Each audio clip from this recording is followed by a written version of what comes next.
Muy bien, pues vamos a empezar con una oración. Voy a poner sobre la pantalla los puntos para los grupos y los vamos repasando entre todos antes de repartirlos. A ver, la primera oración se la pedimos a... Perdonamos a Noelia, que está trabajando.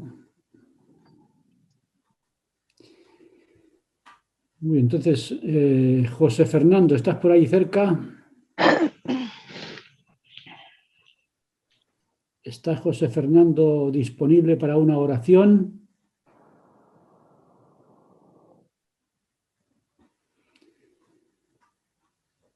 Le asignamos la última. Entonces, a ver, Julio César.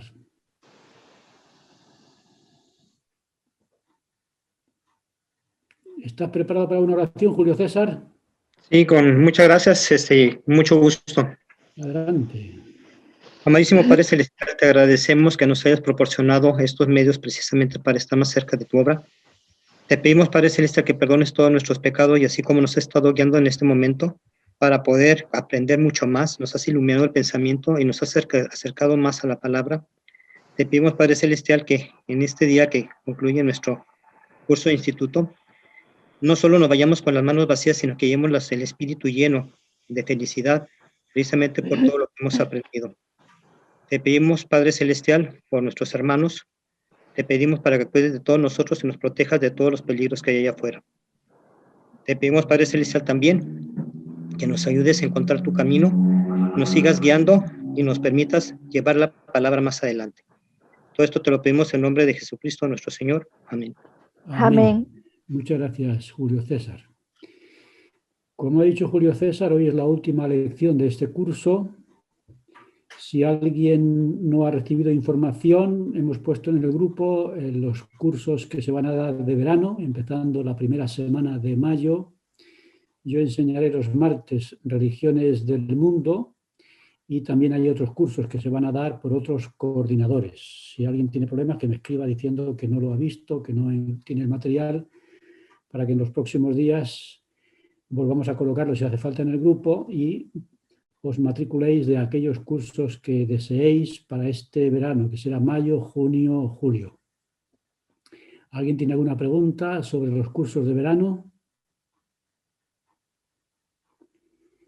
Si hay alguna pregunta personal, me podéis escribir y os puedo orientar para todos los cursos que se van a dar, aparte del mío, que será igual que ahora, todos los martes a las 7 de la tarde, Religiones del Mundo. Muy bien, pues entonces vamos a empezar. Voy a mostrar sobre la pantalla las 6 preguntas que os envié y entre todos las analizamos, que sirvan de orientación para los grupos que después formemos, que serán 6, como siempre. Así que vamos a hacer lo de siempre. Analizamos los 6 puntos que sirvan de pistas o de ayuda para los grupos que formemos. Así que vamos a hacerlo entre todos. Luego ya los grupos lo podrán ir ampliando y desarrollando. Muy bien, a ver, alguien que quiera leer, que esté dispuesto sobre el punto del equipo número 1. Adelante. Yo puedo. Dice, ¿qué soñó Nabucodonosor y qué interpretación hizo Daniel del sueño? ¿Qué aprendemos de este sueño en Doctrina y Convenios 65.2? ¿Qué profetizó José Smith en abril de 1834 sobre el destino de la Iglesia, según informó Wilford Woodruff? Gracias, Sara. Si habéis leído la lección, ahí hay material bastante interesante y completo sobre este primer punto, empezando con el sueño de Nabucodonosor. En la introducción del curso leemos, dijo el presidente Nelson, en la lección dice el 4 de febrero de 2019, que estamos en días emocionantes, apasionantes y exigentes, porque Dios está apresurando su obra delante de nuestros ojos y eso nos está permitiendo ser testigos, como decía el presidente Nelson, de una época única desde que la Iglesia de Jesucristo empezó con el Señor en el meridiano de los tiempos. Y todas las cosas que han ido ocurriendo desembocan en esta, la última dispensación, la dispensación del cumplimiento de los tiempos. Y la pregunta genérica que se hace en el curso es ¿qué se espera de mí en esta preparación del mundo? Así que este es el desarrollo de la lección. Hablan de que la Iglesia, cuando José Smith habló de estas cosas, lo hizo el día 6 de abril de 1830 en la cabaña de Peter Whitmer en Fayette, Nueva York, que fue cuando se organizó la Iglesia. José Smith habló de esto. La Iglesia tenía en aquel momento, los que estaban en la cabaña, 50 personas, y resultaba un poco exagerado que José Smith dijera que esas 50 personas se convertiría en un reino que llenaría toda la tierra. Pero han pasado los años y ahora somos testigos de un desarrollo que el presidente Hinckley habla de un desarrollo único que está permitiendo que esta profecía que viene ya de la época de Daniel se cumpla. Entonces, ¿quién quiere hacer un breve resumen que sirva de ayuda al grupo del sueño? Nabucodonosor tuvo un sueño y entonces llamó a los sabios de la corte para que le interpretaran el sueño. ¿Pero qué problema tenían los sabios de la corte?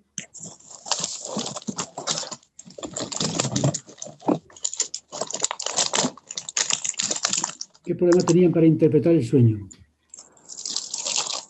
Carol, tienes que quitar el micrófono. Que no les daba una pista, por lo menos, o no les comentaba de qué se trataba el sueño, y por ello se les complicaba a ellos tratar de darle una interpretación. Claro, muy bien, Julio César. Le está diciendo, pues cuéntanos el sueño. Si quieres que te interpretemos el sueño, cuéntanoslo. Y Nabucodonosor decía que no se acordaba. Alguien dice que sí se acordaba. Lo que estaba haciendo era poner a prueba a los sabios. Y claro, aquella era una situación terrible porque él estaba diciendo, os voy a acabar con todos vosotros porque sois todos unos farsantes. Se acabó ya el vivir del cuento. Sois el grupo de sabios y no hacéis nada. No tenéis ni idea. Entonces Daniel estaba allí en el grupo de sabios. Daniel era otro de los que iba a caer. Entonces Daniel vino y ¿qué hizo Daniel? Lo primero que hizo fue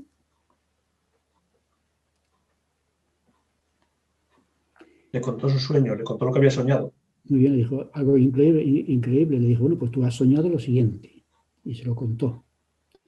Y claro, cuando Nabucodonosor escuchó esto, lo identificó, porque ciertamente sí sabía lo que había soñado. Y hay un versículo muy interesante, que es el versículo 34. Estamos hablando de Daniel 2. ¿Quién tiene ahí Daniel 2, versículo 34? Esto es para ayudar después al grupo en el desarrollo ya más concreto y aplicado de su punto, al grupo número 1 o al equipo número 1.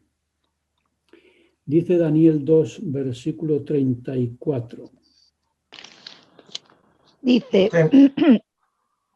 bueno, si lo quieres leer tú, hermano. Dice, estabas mirando hasta que una piedra fue cortada no con mano y golpeó a la imagen en sus pies de hierro y de barro cocido y los desmenuzó.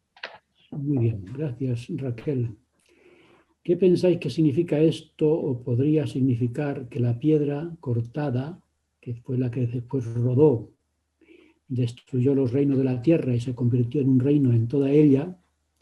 ¿Qué pensáis que podría significar que la piedra que rodó del monte rodó sin que en mano alguna la cortara y que rodó por su cuenta, no por mano cortada? A ver, ¿qué pensáis?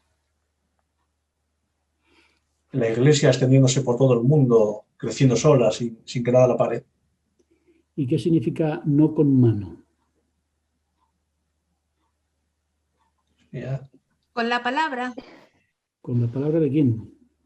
El Evangelio restaurado. Es decir, más concretamente, no con mano humana, ¿no? Y si miramos cómo empezó la Iglesia, ¿era cosa de los hombres o cosa estrictamente de Dios? Dice Raquel que no. ¿Cuál fue el principio? ¿El primer paso? Fue por medio de la primera visión. Entonces, la primera visión no era una cosa de hombres. José Smith era un niño de 14 años, él no tenía ni idea de lo que estaba pidiendo. Él solamente estaba preguntando, mira, que estoy buscando una iglesia a la que unirme, tengo muchas dudas, no me convence ninguna, pero bueno, si aún así hay una que sí, dime cuál, ¿no? Una vez una de las alumnas me dijo, ¿por qué preguntó si ya sabía que ninguna era verdadera? Decía ella, y tenía razón, porque José Milla había dicho de que no le convencía a ninguna. Aún así, él preguntó. ¿Qué preguntó esta alumna? Porque en realidad él no sabía si no eran verdaderas. Claro, él necesitaba que se lo dijera el Señor.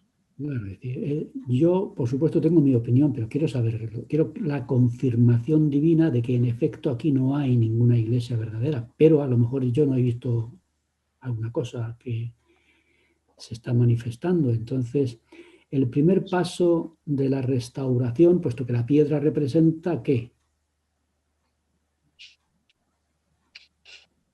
Según la interpretación que hacemos, la piedra representa... La revelación. La revelación, ¿qué más? ¿Qué es lo que llenaría todo la iglesia? La iglesia. La iglesia revelada, la iglesia restaurada. Entonces era una piedra que tendría que rodar, crecer, que es lo que vamos a ver hoy, hasta llenar toda la tierra, destruyendo todo reino que hubiera en medio. Y claro, esa primera piedra, como bien ha dicho Raquel, fue la primera visión. No era la visión de los hombres, era la visión de Dios. Entonces Dios el Padre y Jesucristo su Hijo se presentan a un muchacho sin apenas poder alguno para informarle que la iglesia había desaparecido y que él estaría encargado de restaurarla. Por tanto, una piedra cortada sin mano. Ahí no interviene hombre alguno, interviene directamente Dios. Primer paso de la piedra que va a rodar. ¿Cuál es el segundo paso? Estamos hablando de una iglesia que empezó sin mano humana, ¿no? Sin mano de hombre o mujer. El primer paso, la primera visión, cosa de Dios. Segundo paso. El sacerdocio. Antes del sacerdocio incluso. ¿Qué pasó? Cuando José Smith 3 años después estaba en su cuarto intentando acostarse. Se presentó Moroni. Y Moroni venía, ¿de dónde venía? ¿Quién era Moroni? ¿Era el primo de José Smith? No, era un profeta nefita. Venía del cielo, era un ángel, ¿no? Un mensajero celestial, por tanto no tiene nada que ver con este mundo, venía del otro mundo. No era alienígena, porque había vivido en la Tierra, pero venía de otro mundo. ¿Y de qué le habló? ¿De un libro que había en una biblioteca? No. Del libro de Mormón. Que estaba escrito en... Egipcio reformado, no. Y por tanto, él no podría, con el conocimiento humano, no podía interpretarlo. Entonces, mira, hay unas planchas de oro ocultas en el monte, escritas, que tú tienes que traducir. Es lo que después le fue diciendo. Y cuando las recibió, él no podía traducirlas, no tenía ni idea. Porque aquello no era un conocimiento humano, por tanto, sin mano. Segundo paso, un ángel viene del cielo, le habla de unas planchas que están escritas en un idioma que solamente se puede traducir con él. Urim y Tumim. Es decir, el poder de Dios. Por tanto, no había ahí un conocimiento humano a disposición de. Segundo paso, el poder de Dios comunicado con un ángel del cielo, necesario para traducir las planchas de oro. ¿Cuál fue el tercer paso? Y aquí ya es lo que ha dicho Raquel. A ver, Raquel, dilo. ¿Cuál es el tercer paso? El sacerdocio para poder restaurar la iglesia y para poder efectuar ordenanzas. ¿Quién es el poder del sacerdocio? ¿El poder de quién? De Dios. Nuevamente no hay y aparte que se lo trajo Juan el Bautista y Pedro, Santiago y Juan. O sea, tuvieron que traerlo de arriba. Mensajeros del cielo, ¿no? Entonces todo son una piedra, reino de la iglesia y reino de Dios, cortada sin mano, es decir, todo con el poder de Dios. José no hizo nada, solamente fue Dios el que fue paso a paso restaurando las cosas. José no fue un reformador, no fue un erudito que conocía los idiomas antiguos de la Biblia, el hebreo, el griego. No era una persona experta en asuntos religiosos que con su conocimiento, como ocurrió con Lutero cuando escribió las famosas tesis y los demás reformadores, no era un erudito humano con conocimiento para cambiar las cosas por su cuenta, que es lo que la reforma consiste en eso, personas que por su cuenta y con su conocimiento personal intentan restaurar. Ya os comenté que había movimientos restauracionistas en el mundo desde la época de la Iglesia cristiana del siglo XVII en Inglaterra, restauracionistas.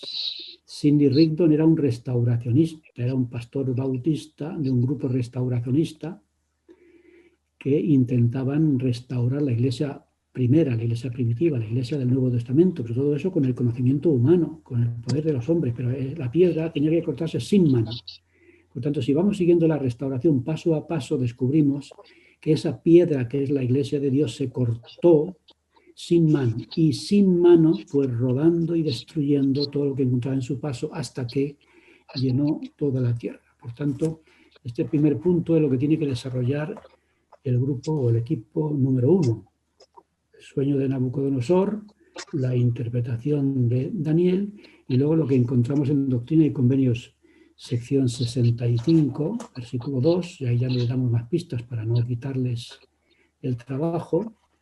Pero sí, José Smith dijo algo muy interesante sobre el destino de la Iglesia. Dijo dos cosas, eso sí se lo vamos a comentar al grupo. A ver, ¿qué dos cosas dijo José Smith cuando se reunió con unos cuantos sacerdotes en una casita que no tenía más que 4 metros cuadrados, y allí presente que había todo el sacerdocio de Kirtland, Ohio, y a ese grupito les habló del destino de la Iglesia y según Wilford Woodruff, ¿qué dijo? Primero, dijo dos cosas. Esa solo era una pequeña parte de lo que iba a ser la Iglesia. Y que sobre el destino de esa Iglesia no... Dijo, del destino de esta Iglesia, nosotros... No saben nada. Nada. No comprenden. No entendemos, no comprendemos. Lo mismo que un niño pequeño, eso es lo que sabemos. No tenemos ni idea de lo que esto va a ser. Obviamente, estamos hablando del principio, ¿no? Una iglesia que cabía en una casa de madera de 4 metros cuadrados. Y José me dijo, no tenemos ni idea. No entendemos nada de lo que esta iglesia llegará a ser, llenando toda América y todo el mundo. No sé si vosotros os lo habríais creído, yo no. Yo he dicho, ¿esto va a llenar todo el mundo? Pues como no nos repartamos uno en cada extremo de la tierra, no sé cómo lo vamos a llenar, ¿no? Eso a veces nos puede entrar a nosotros dudas, pero este es un punto importante. Esa fe que ahora nosotros ya estamos viendo, por eso decía el presidente Hinckley que estamos siendo testigos de algo único, y es que una iglesia de pocas personas, poco a poco va llenando el mundo y todavía tiene mucho que llenar, ¿no? Porque en el mundo hay 7.500 millones y la iglesia tiene apenas, ¿cuántos? Apenas 16 millones y pico. Muy bien, ¿algún comentario sobre el equipo número 1 o pasamos al equipo número 2? Bueno, pues el equipo número 1 le hemos quitado algunas cuantas cosas, pero le hemos añadido otras. Entonces eso es lo que ellos tienen que recordar, repetir, ordenar y añadir, con lo que dice Doctrina y Convenios 65.2, también muy importante, sobre este sueño de Nabucodonosor. A ver, ¿quién puede leer, quiere leer el equipo número 2, el punto este? ¿Quién lo tiene por ahí a la vista?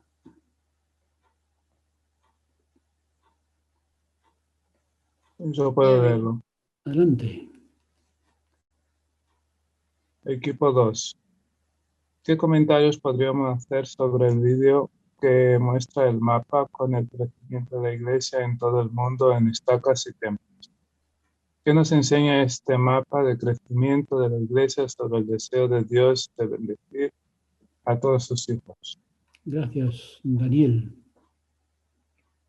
¿Por qué eres Daniel? No te veo porque no veo más que los puntos. Sí, soy yo. Muy bien, Daniel, pues muchas gracias. ¿Habéis visto este breve vídeo? Sí, lo he visto.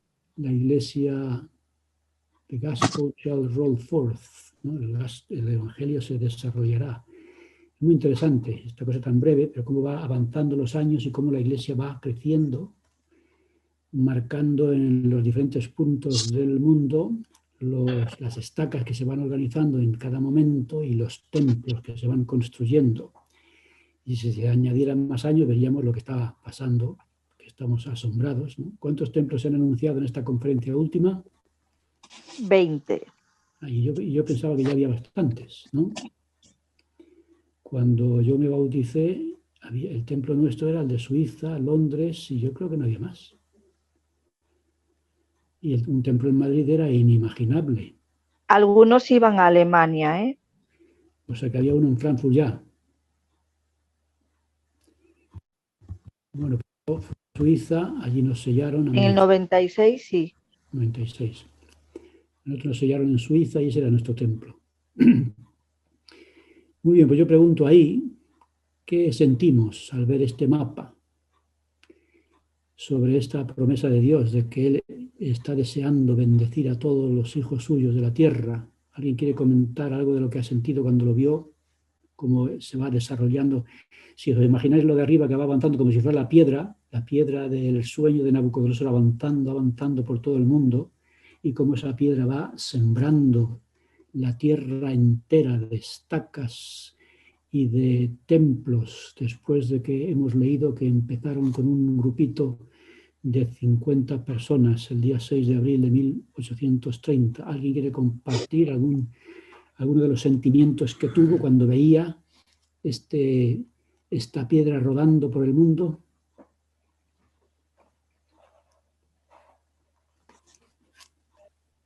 A ver, ¿quién se anima? Sí, a mí me llamó la atención Sí. que viendo el vídeo el crecimiento era exponencial, no era lineal. Era como que poco a poco iba cogiendo velocidad, precisamente eso, como una piedra rodando ladeira abajo. Al principio rueda más despacio, pero a partir de los años 70 o así ya parece como que se disparó de una manera tremenda y te pones a pensar, como sigue acelerando de esta manera, en nada, como dicen las escrituras, llenará la tierra. Porque el acelerón que está pegando en los últimos tiempos está siendo tremendo. Gracias, Miguel. Ciertamente esa piedra, según va bajando, va tomando más velocidad. Y lo que pasa con una bola de nieve, ¿no? Echáis una bola de nieve por la cuesta y según va creciendo, según va avanzando, va aumentando y aumentando, no solamente el volumen, sino también, por tanto, toda la velocidad que va tomando por el peso. Gracias, Miguel. ¿Algún comentario más? Con el peso coge velocidad. ¿No se supone que con el peso va descendiendo la velocidad? Bueno, como es cuesta abajo, se supone que va pensando más, entonces el peso la va... Ahora, si fuese horizontal, es verdad, que ya se queda ahí estancado. Pero no, es un monte, y el monte baja la piedra y baja cada vez más deprisa. Pero claro, si no, ciertamente el peso lo pararía. Es verdad. Pero tienes razón que si no fuera la pendiente, sí se acabaría parándose. Muy bien. ¿Algún comentario más sobre el equipo número 2 o pasamos al equipo número 3? Una cosa muy interesante que digo la verdad y me da mucho gusto que eso esté pasando. La obra misional está dando todos los frutos que se han esperado. Se nota luego el trabajo de todos nuestros misioneros a lo largo y ancho del mundo y cómo ellos simplemente han sabido llevar de veras con toda la actitud, han sabido llevar el evangelio a través del mundo y han convencido de que esta es la iglesia verdadera. Y eso lo estamos viendo obviamente ahora con este crecimiento exponencial. Muy bien, ¿y eso en qué puntos, qué equipo tiene que desarrollar ese asunto? ¿A qué equipo le corresponde esto que has dicho? Al 5. El equipo 5, el 4. 4. Sí, ahora, léenos el 4, tú que lo has comentado sobre... Eres Julio César, ¿no? Sí. ¿Qué dice el equipo número 4? ¿Cómo podemos ayudar a apresurar la obra del Señor mediante el recogimiento de Israel y la obra misionera? Muy bien, Julio César, eso que tú has comentado es un punto muy interesante que tendrán que desarrollar los del equipo número 4.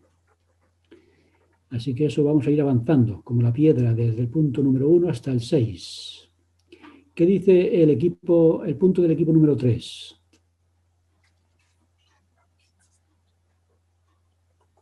Dice, ¿qué enseñó el presidente Hinckley en sus discursos en el Cenit de los Tiempos, año 2000, y la piedra cortada del monte, noviembre de 2007, sobre el destino de la Iglesia? Gracias, Pilar. Entonces, el presidente Hinckley habló, ¿no?, de todo esto que estamos comentando en esos dos mensajes, en el Cenit de los Tiempos y la piedra cortada del monte. ¿Algún comentario que ayude al equipo número 3 sobre las palabras del presidente Hinckley? ¿Algún punto que se haya interesado?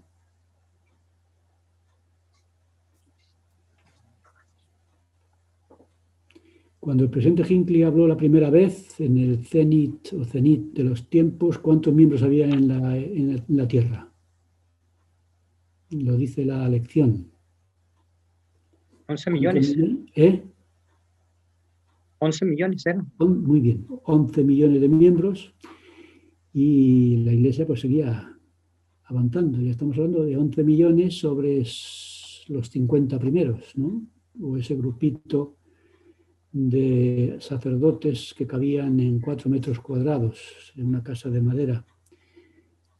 Bueno, pues el presidente Hinckley, cuando había 11 millones, dio este mensaje en el Cenit de los Tiempos, en el año 2000, y él habló de los días de la restauración, en los que desembocan todos los acontecimientos desde Cristo hasta nuestra época, y vemos que él dice que toda la historia de la humanidad se centra principalmente en este asunto que estamos hablando, en la restauración, que luego comenta de nuevo en el discurso La piedra cortada del monte, 7 años después, en las que habla de este sueño y de esta profecía de Daniel.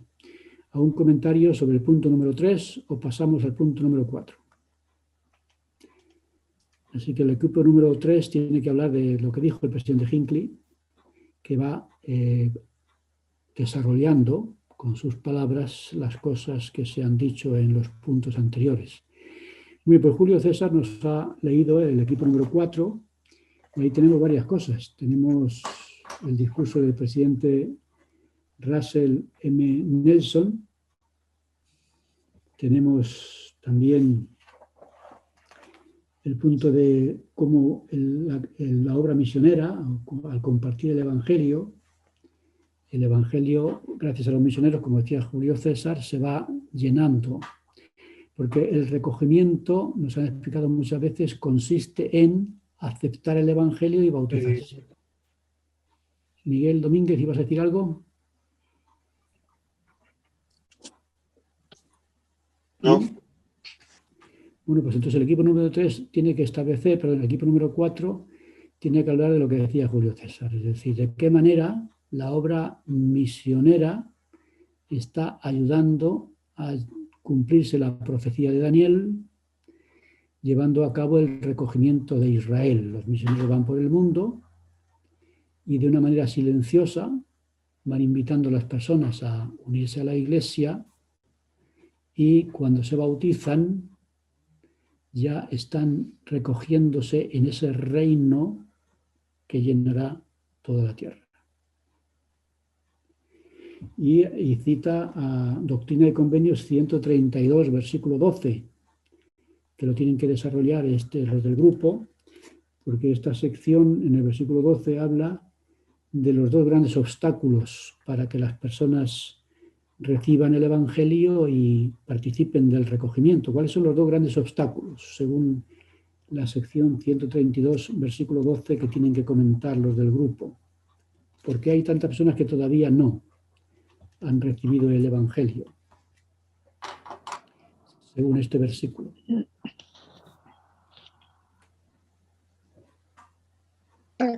Por la sutil astucia de los hombres y porque no saben dónde hallar la verdad. Muy bien, gracias, Andrea.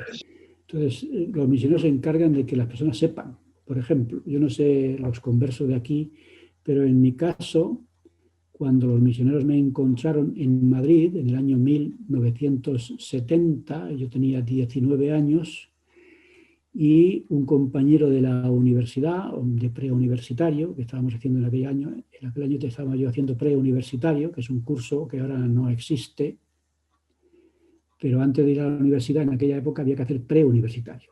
Hacíamos el bachillerato elemental, bachillerato superior, preuniversitario y después, mediante los exámenes correspondientes de acceso, pues íbamos a la universidad.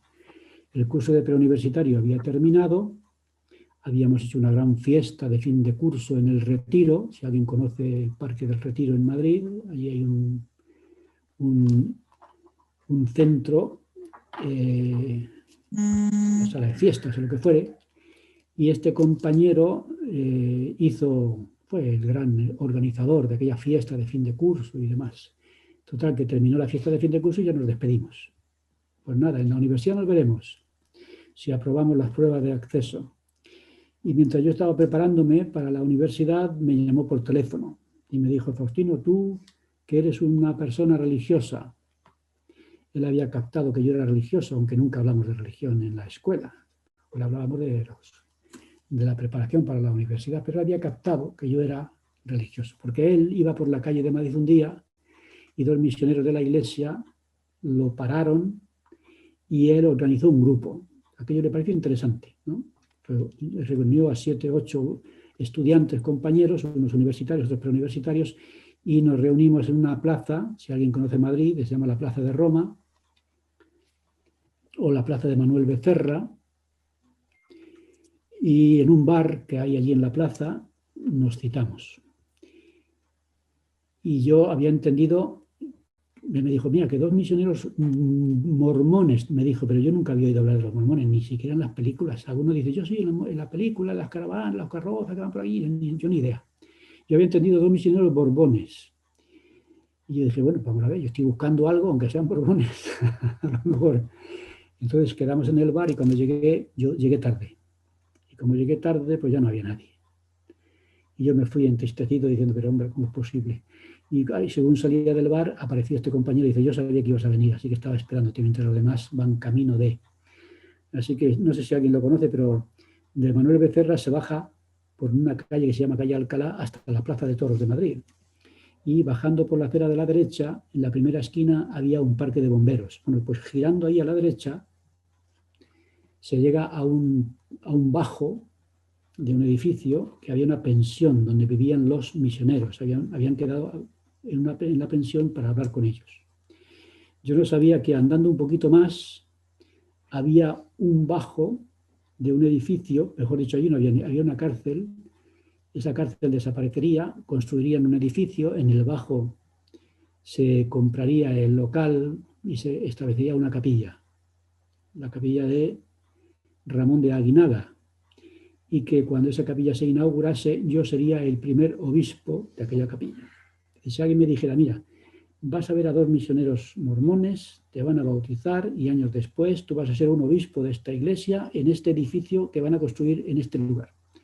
Pues digo que las cosas son totalmente inconcebibles, increíbles. La piedra que bajaría del monte y llenaría la tierra era increíble en aquella época. Como decía José Smith, no tenéis ni idea de esto, sabéis menos que un niño de mantillas, niño de brazos. Y yo pues tampoco tenía ni idea. Entonces nos reunimos en ese punto y allí fue donde los misioneros nos enseñaron, ellos se marcharon, me dejaron solo y yo conocí la iglesia en ese punto. Y lo estoy contando y no me acuerdo por qué. Bueno, por la obra misionera. Muy bien, del recogimiento, ¿no? Entonces a mí, bueno, sí. Que los misioneros enseñan, dan a conocer. Y son los que ayudan a que la piedra ruede. Pero lo que había comentado hace un momento Andrea, leyendo lo de Doctrina y Convenios 132.12, es decir, ¿por qué no sabía yo nada de la iglesia? Porque nadie me lo había dicho. Es que yo no sabía ni que existía. Tampoco llevaba mucho tiempo, porque el primer presidente de misión de España llegó en julio y en octubre me encontraron a mí, sus misioneros, es decir, que la iglesia llevaba poco tiempo. Pero ya había algunos miembros de la iglesia donde yo vivía, que los encontraron los primeros misioneros que llegaron unos años antes. Pero yo no conocía la iglesia porque nadie me había informado. Y en cuanto que me informaron, lo escuché y me bauticé inmediatamente. Y yo estoy convencido de que en el mundo hay millones de personas que no saben, y que si supieran se unirían. Por eso este grupo número 4 tiene que ayudar de cómo los misioneros, y si alguno del grupo es misionero, puede contar experiencias que ellos han tenido al predicar el Evangelio y cómo han encontrado personas que de otra manera no se habrían enterado de la restauración. Así que este es un punto interesante para el equipo número 4. ¿Algún comentario que sirva de inspiración y ayuda a este equipo?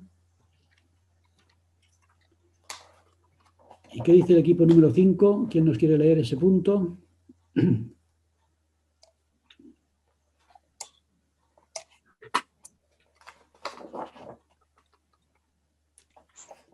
¿Cómo podemos ayudar a apresurar la obra del Señor mediante la administración?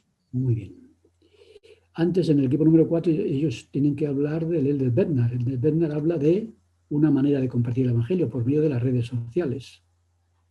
Es decir, habla de diferentes formas en que se puede compartir el Evangelio. Ese punto, el Bednar habla de las redes sociales que hay que aprovechar para de esa manera dar testimonio y demás. Y, por supuesto, pues la manera tradicional de los misioneros. Entonces, ¿cómo podemos ayudar a apresurar la obra del Señor mediante la administración? Entonces, ahí tenéis primero habla de Jesucristo, cómo Jesucristo ministró. Después habla de Frederick G. Williams, Doctrina y Convenios 81.5, cómo el Señor le mandó a ministrar. Después habla del discurso del Elder Holland, que habla también de la administración y cómo los maestros orientadores y las maestras visitantes dejaron de ser lo que eran siempre y se convirtieron en maestros y maestras ministrantes. Y él comenta de qué manera la administración es una herramienta también al servicio de la aceleración o ¿cuál es la palabra en lugar de aceleración? Que nunca me sale. El apresuramiento, el apresurar la obra de Dios. Y luego la hermana Linda Barton, que antigua presidenta de la Ciudad de Socorro, que da, puesto aquí, 1, 2, 3, 4, 5, 6, 7, 8 ideas de cómo podemos trabajar todos juntos para apresurar la obra. Es decir, que la obra no es algo que Dios hace mientras nos sentamos, sino que Él va utilizando, hemos dicho hace un momento, a los misioneros y ahora a los miembros ministrantes. Y habla aquí de cómo se lleva a cabo la obra por medio de ellos. ¿Algún comentario que queráis hacer para el equipo número 5? Que tiene ahí un trabajo interesante sobre la administración, cómo ayuda a apresurar la obra del Señor.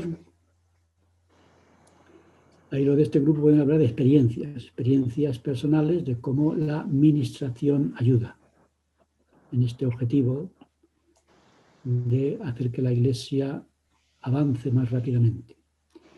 Y ya para terminar y dar tiempo a los equipos, ¿quién lee el equipo número 6?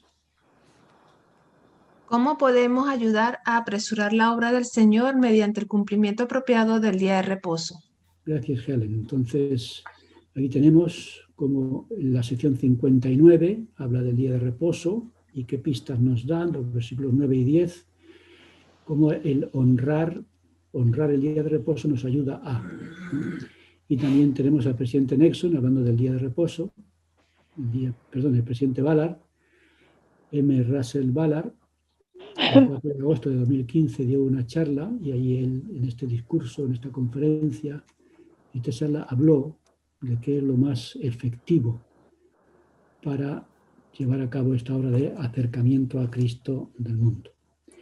Muy bien, pues estos son los 6 puntos. ¿Algún comentario antes de separarnos que puedan servir de ayuda a los componentes de los equipos 1 al 6? Muy bien, pues en esta que es la última lección del curso vamos a hablar, estamos teniendo una perspectiva de cómo la Iglesia ha crecido desde el principio, cómo la Iglesia sigue creciendo. Ahora mismo hay un obstáculo grande con la pandemia y esto que pareciera que es una paralización de la piedra, como diríamos, que estaba comentando Raquel, de repente la bola de nieve es tan gorda que se queda parada, pero la pregunta es, ¿realmente se está parando? Dice Helen que no, entonces la obra continúa, y si continúa, no solamente porque Dios sigue llevando sin mano. Ahora está esperando que también tenga la mano por delante. Empezó a rodar sin mano, pero se espera que ahora siga rodando con la ayuda de nuestras manos. Así que lo que podemos decir es que en esta lección hay dos partes. Una, el principio fue sin mano. La primera visión, el libro de Mormón, el sacerdocio, las llaves, Elías y demás, todo esto era sin mano. Pero una vez que Dios restaura el poder, la autoridad, las llaves y su espíritu y demás, ahora es el momento de que nosotros pongamos nuestras manos para que la piedra avance más rápidamente. Primero sin mano y ahora con mano. ¿Con la mano de quién? Pues con las nuestras. Y la pregunta es, ¿de qué manera nuestras manos pueden ayudar a que la piedra siga avanzando y el reino extendiéndose? Y los 6 puntos son los que aquí se indican, 1 a 6, y entre todos vamos a desarrollar. Así que justo, de -4 hasta más o menos 15-20 minutos estaremos hablando, y según el grupo en el que estéis, lo desarrolláis, tomad nota de todo lo que digáis, y uno de los que tome nota se encargará de ser el portavoz después cuando nos reunamos a eso de las 8:05 más o menos. Bueno, pues creo que ya estamos todos reunidos. Vamos allá. A ver, el equipo número 1. ¿Quién es el representante portavoz?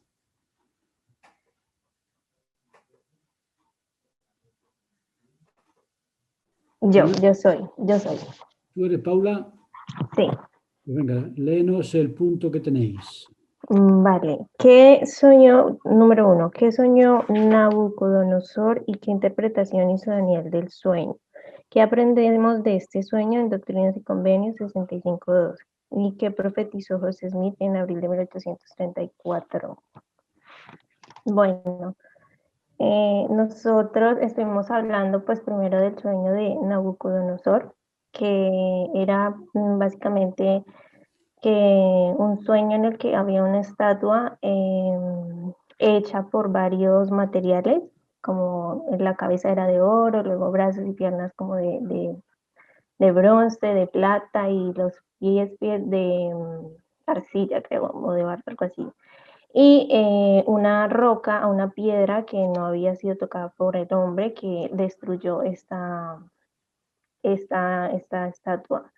Luego, pues, él preocupado llamó a varios hechiceros para que interpretaran el sueño, y en pues, Daniel fue el que interpretó el sueño en el que decía que era una roca la cual puso Dios, y que pues destruiría todos los otros reinos excepto uno, y que pues este sería reinado por Dios. En Doctrinas y Convenios 65 dice: las llaves del reino de Dios han sido entregadas al hombre en la tierra, y de allí rodará el evangelio hasta los extremos de ella, como la piedra cortada del monte. Estuvimos hablando que pues este sueño no fue un simple sueño, sino que pues más bien fue una revelación, y que esta revelación fue transmitida luego en 1834 al profeta José Smith, el cual pues reunió a todos en una pequeña capilla en el que habían no más de 50 miembros, y pues ellos estaban un poco confundidos, no sabían qué opinar al respecto, en el que dijo que pues que efectivamente la iglesia se iba a expandir de norte a sur de América y pues en el resto del mundo. También estuvimos hablando una relación que hubo con una revelación de Nefi, en la que también tuvo una visión en la que veía que al principio serían pocos, pero que la iglesia iba a seguir creciendo. También pues pensamos que efectivamente fue así, que la iglesia ha seguido creciendo, y que pues está en nuestras manos que siga avanzando, ¿no? Para poder recoger Israel y el pueblo de Sion. Así pues básicamente fue lo que estuvimos hablando. Muy bien, muchas gracias, Paula. El sueño de Nabucodonosor se convirtió en una afirmación casi proverbial, ¿no? Tener pies de barro. Sí. Los reinos de este mundo tienen pies de barro y si a alguien le gusta la historia puede hacer un estudio de los diferentes imperios cómo han ido cayendo uno tras otro. Grandes imperios invencibles se han ido cayendo porque todos tienen pies de barro. Y nosotros debemos tener mucho cuidado porque tenemos pies de barro cuando nos olvidamos de Dios y ese es el problema del mundo. Los grandes imperios caen cuando se les acaba los principios morales, por lo menos, que los mantiene en pie. Podemos estudiar la caída del Imperio Romano y demás. Así que mucho cuidado con los pies de barro, que es lo que hay en este mundo. Nosotros buscamos un reino que no tenga pies de barro. Y eso es lo que estamos tratando en esta lección. Gracias, Paula. Buen trabajo. Segundo equipo, ¿quién tiene la voz? Yo. Pues la pregunta era qué comentario podríamos hacer sobre el vídeo que muestra el mapa con el crecimiento de la Iglesia en todo el mundo con estacas y templos. ¿Qué nos enseña este mapa sobre el deseo de Dios de bendecir a todos sus hijos? Y una de las primeras cosas que hemos dicho pues, es que este crecimiento es exponencial, ¿no? Que realmente pues, ha ido creciendo primero poco a poco y cada vez más velozmente, ¿no? Algo de lo que hemos hablado bastante es que aún con la pandemia ha seguido acelerándose el ritmo de predicación, ¿no? Ya sea por redes sociales, ya sea por las herramientas que Dios ha proveído al final en esta época para hacerlo.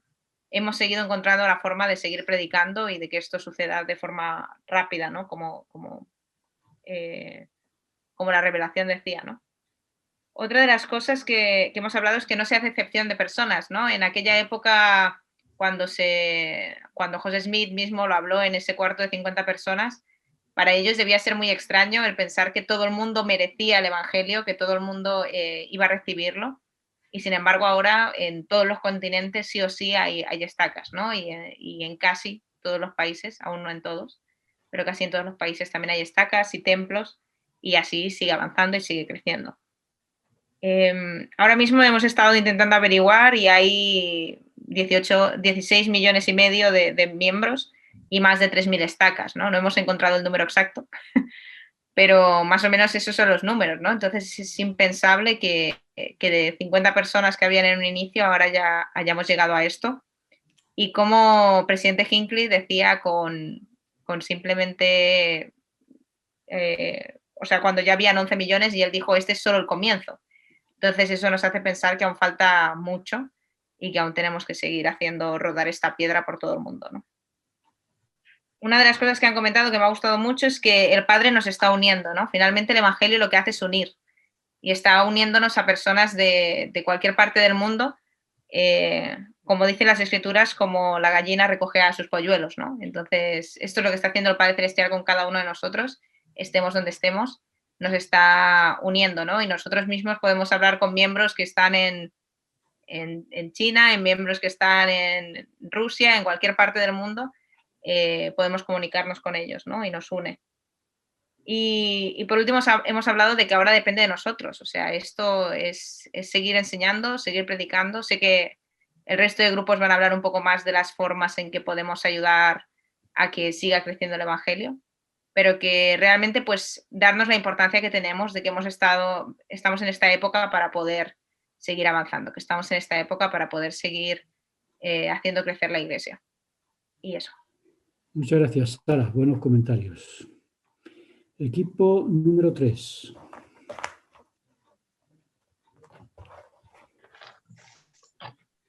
Hola. Daniel, cuéntanos. Sí, soy yo el portavoz ¿Qué ha de pasado este con tu equipo. equipo? Que no tenía micrófono casi ninguno. Ya, supongo que problemas técnicos no podían hablar, pero bueno. La pregunta era, ¿qué enseñó el presidente Hinckley en sus discursos en el cenit de los tiempos, año 2000 y la piedra cortada del monte, noviembre de 2007, sobre el destino de la iglesia? Bueno, en el primer discurso, el cenit de los tiempos, el profeta Gordon B. Hinckley se enfoca en que nuestro lugar en la historia, en nuestro lugar en la historia humana, ¿no? que la iglesia está haciendo algo inédito, algo único dentro de la historia de la humanidad. Y bueno, todo lo que está pasando últimamente en los últimos años simplemente es la culminación de todo, desde que Jesucristo nació, pasando por su expiación, la restauración a través del profeta José Smith y hasta ahora. Hoy en día nosotros estamos viendo la culminación de todos estos acontecimientos. María, una compañera del grupo, también dijo: a mí lo que me gusta de estos dos discursos es que todo es gracias a que Dios nos ama y quiere que progresemos a través de nuestro trabajo para obtener lo verdaderamente importante. Bueno, esa no es María, ese es José. Sí, lo que es verdaderamente importante. Podemos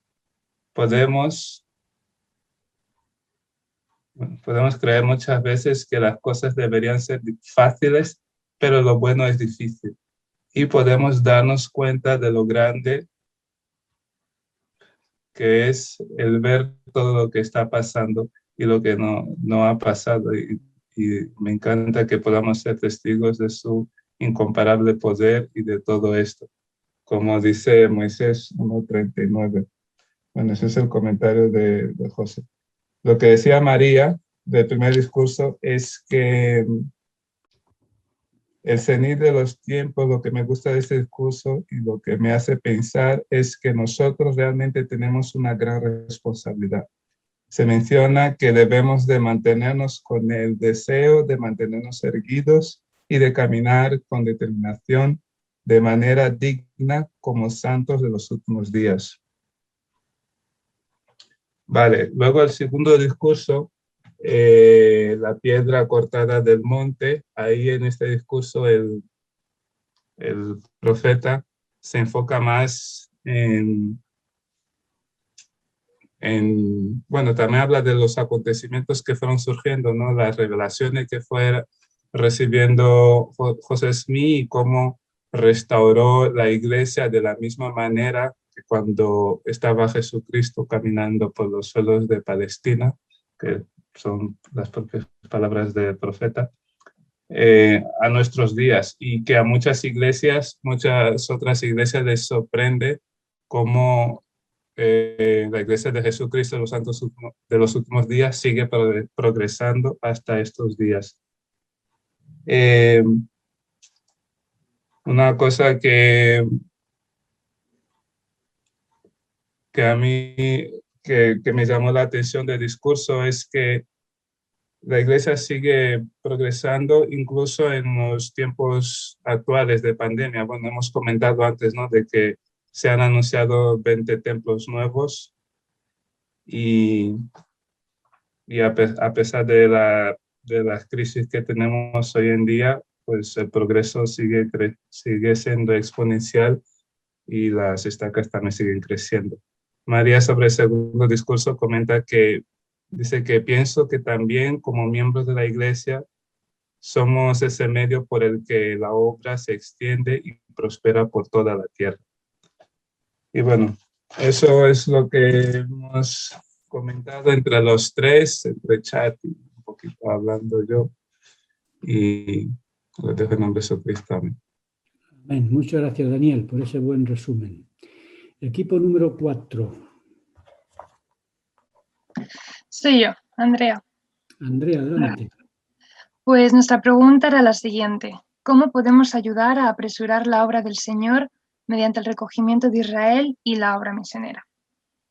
Entonces, hemos comenzado hablando de una de las herramientas que el Señor nos da en estos últimos días y que venía mencionada en el discurso del Elder Bednar, que es la tecnología, ¿no? La tecnología para poder predicar el Evangelio y nuestras experiencias respecto al mismo con los demás. Y todos hemos coincidido en que realmente es una bendición. A veces podemos preguntarnos si realmente funciona, ¿no?, o si llega a las personas, pero por experiencias personales que hemos estado compartiendo también, realmente el Evangelio llega a las personas por esos medios, porque al fin y al cabo son medios que el Señor ha inspirado. Entonces, hoy en día más que nunca podemos ver cómo en efecto la tecnología ayuda de esta forma a que Israel se siga recogiendo, ¿no? Y que la obra misional sea extendida. De hecho, uno de los componentes de nuestro grupo compartió que él se convirtió gracias a la tecnología, ¿no? Como gracias a la tecnología él pudo acceder a ese conocimiento del Evangelio restaurado y luego a partir de ahí surgió el resto. Pero realmente es una bendición en nuestras vidas. Luego también hablamos de la importancia de poder trabajar en equipo, es decir, los misioneros que son llamados a servir de tiempo completo y los miembros tienen que estar unidos. Si intentamos hacer las cosas por nuestra cuenta, pues los resultados serán más lentos, incluso peores. Pero como comentaba otra de nuestras compañeras, cuando trabajamos juntos, cuando se aportan referencias para los misioneros, cuando entre todos creamos esas oportunidades para que podamos compartir el Evangelio, para que otros simplemente vean cómo vivimos y en qué creemos, pues todo avanza de una forma más rápida, ¿no? Y es mucho más productivo.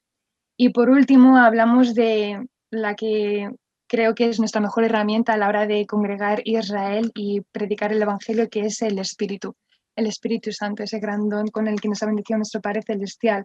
Porque a veces nos preocupamos mucho, ¿no?, por si tenemos el conocimiento suficiente, si una persona es muy nueva dentro de la iglesia o si es muy joven, pero si somos dignos de la compañía del Espíritu Santo y como dicen las Escrituras, que también hemos compartido algunas Escrituras que hablan de ello, si tenemos el Espíritu con nosotros, luego lo demás va a fluir. Sabremos qué compartir y sobre todo las personas podrán sentir también el Espíritu, que es lo más importante, porque las palabras al final desaparecen o si necesitamos recordarlas podemos acudir a manuales y a las Escrituras, pero que otras personas puedan sentir el Espíritu por medio de lo que compartimos o al ver cómo vivimos es lo que también nos ayudará para recoger Israel y seguir extendiendo el Evangelio por el mundo. Muchas gracias, Andrea. Buen trabajo. Equipo número 5. ¿Quién es el portavoz? Yo. Jamie, adelante. Sí, ahí más luz, ¿no? Vale. La pregunta número 5 dice, ¿cómo podemos ayudar a apresurar la obra del Señor mediante la administración? Y hemos comentado sobre que podemos ayudarnos unos a otros dentro de la familia, ayudar en el trabajo y en las amistades también. Dice en el trabajo, haciendo las cosas a la manera de Dios. No sé si me estoy explicando bien, pero bueno.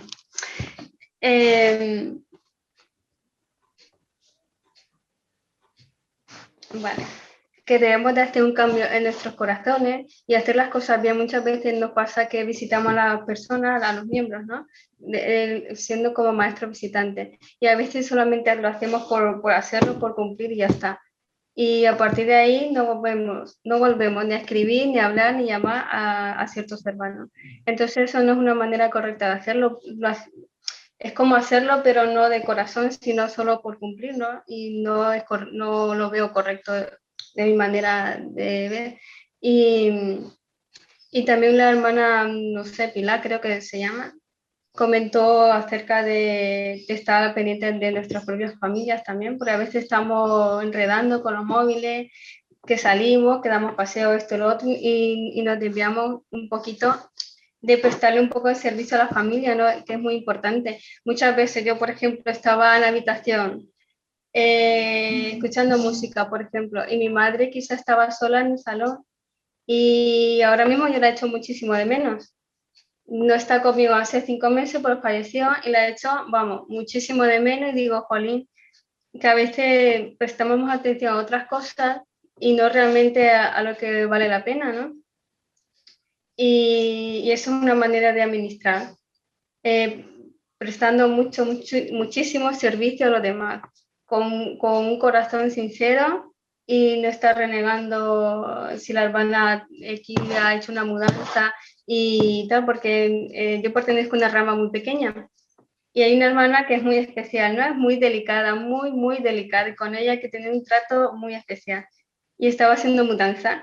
Y claro, ella, no, estas cajas no se mueven de ahí, son estas. no, esas no, y así, ¿no? Entonces a veces es difícil ayudar de esta manera cuando los hermanos son muy complicados, pero bueno, que se intenta y las cosas cuando las haces lo mejor posible, luego te sientes bien consigo mismo y tal.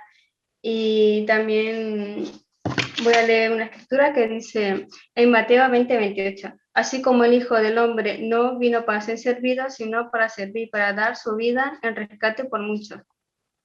Entonces, no sé, me da a entender que es mejor servir, ¿no? A ser servidos uno. Es mejor dar lo mejor de uno y por medio también del ejemplo podemos administrar. Y también haciendo publicaciones, ¿no? Para que las personas vean nuestra religión. Y ya está, no enredo más. Lo dejo en nombre de Jesucristo. Amén. Muchas gracias, Jamie. Buenos comentarios. Equipo número 6. Soy yo. Noemi. Sí. Adelante. Vale. Nuestra pregunta era, ¿cómo podemos ayudar a apresurar la obra del Señor mediante el cumplimiento apropiado del día de reposo? Entonces, entre nosotros estuvimos hablando y pues una hermana comentó de que podemos, como damos ejemplo al cumplir el día de reposo, porque habrán como amigos preguntándonos por qué no trabajas o por qué no sales con nosotros el día domingo. Entonces, pues nosotros cumplimos el día de reposo como yendo a la iglesia, prestando servicio, pues damos el ejemplo. También otro hermano comentó sobre que hacemos la historia familiar. Entonces, si nos ayudamos a nosotros y ayudamos al otro lado del velo también. Y también ese día de reposo, pues en el día de reposo podemos como estar con nuestras familias. Y algo que me gusta, que estando con nuestras familias podemos sentir el espíritu y estar como con el espíritu para como el comienzo de la semana nos puede ayudar también, como podemos sentir por medio del espíritu a quien podemos como enseñarles sobre el evangelio. Y también podemos quedar con los misioneros, como ya dicen, como todo lo que han dicho los demás grupos, es como también algo que podemos hacer el día de reposo. Entonces, también podemos estudiar las escrituras, como he dicho, que nos podemos llenar del espíritu. Como hay muchas hermanas que nos estábamos comentando que el día de reposo es como el menos día de reposo porque lo dedicamos todo al Señor. Entonces, en verdad eso nos llena el espíritu para el comienzo de la semana y nos mantiene fuertes. Y eso es lo que nosotros hemos aprendido. Muchas gracias, Noemi, por estos buenos comentarios. Gracias a todos por lo que habéis dicho. ¿Hay alguien que quiera añadir a lo que piensen que podía completar lo desarrollado entre todos?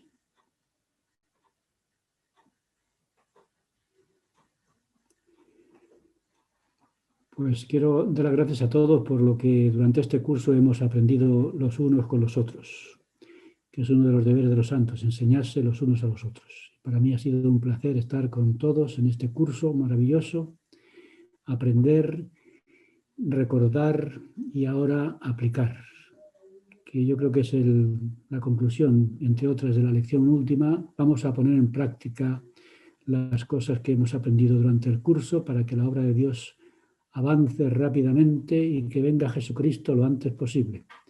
No que eso es lo que decimos en el Padre Nuestro, o eso es lo que decía yo cuando rezaba el Padre Nuestro de memoria, que lo rezaba hasta en latín: Pater noster qui es in celi, sanctificetur nomen tuum, adveniat regnum tuum, fiat voluntas tua sicut in cielo et in terra.